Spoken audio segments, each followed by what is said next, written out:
President Trump said police and firefighters make too much money in order to justify eliminating some of their tax deductions.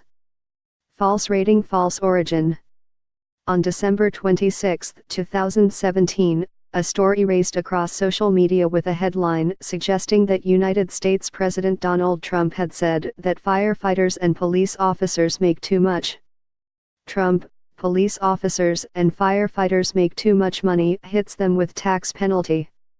The BlueDotTDaily.com article attached to this claim refers to a controversial tax bill passed in late 2017. A number of readers clearly only saw the headline and believed it to reflect a direct quote made by the president. However, the article went on. Trump, police officers and firefighters make too much money, hits them with tax penalty. We all know that the recently passed tax bill is likely the single worst piece of legislation in the history of American politics. Maybe you aren't totally convinced about how bad it is yet. So there's this. Under this plan, a wealthy CEO can deduct a private jet, but a police officer cannot deduct his/her uniform. Yeah, but they're the party of Blue Lives Matter and thanking everyone who ever wore a uniform for anything for their service, you might say. And I have some oceanfront property in Idaho to sell you if you believe that. Nowhere in the article is any indication that Trump said or even implied that police, firefighters, or any first responders make too much money.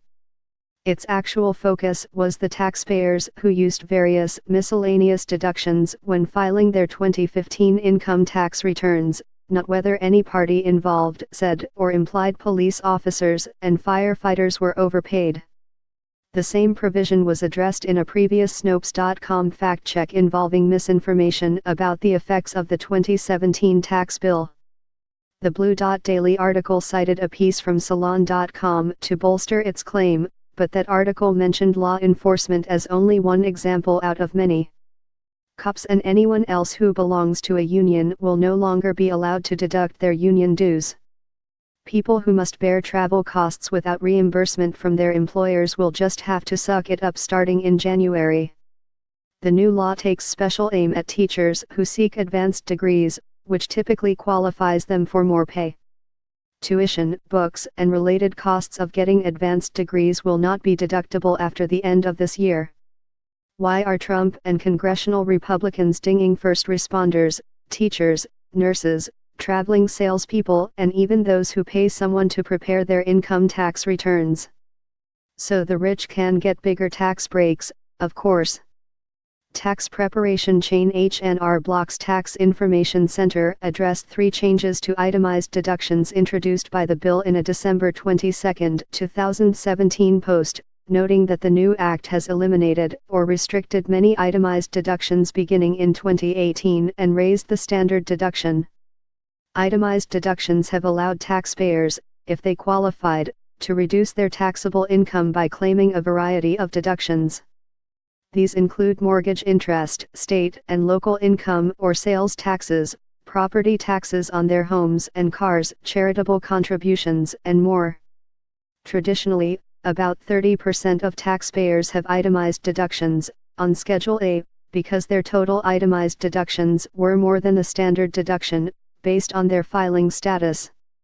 State and local taxes, or SALT, mortgage interest, and charitable contributions are among the most widely claimed deductions, but the list of deductions that were allowable before 2018 was much more extensive. Gone in 2018 are deductions for unreimbursed employee expenses, tax preparation fees, and other miscellaneous deductions. Also gone is the deduction for theft and personal casualty losses, although certain casualty losses in federally declared disaster areas may still be claimed. For taxpayers who used to itemize, it may no longer make sense if the new higher standard deduction exceeds what their itemized deductions would have been. Despite headlines heavily implying that the president had said that police and firefighters in particular are overpaid, itemized deductions for all professions have been eliminated in favor of a higher standard deduction. All professions retain the option to itemize some deductions, but fewer are likely to do so, in part because the increased standard deduction would benefit more affected taxpayers than itemizing. The claim moved across social media, as so many do, as in a game of telephone, with one editorial using police and firefighters as an example, and another essentially attributing a quote based on that example to the president.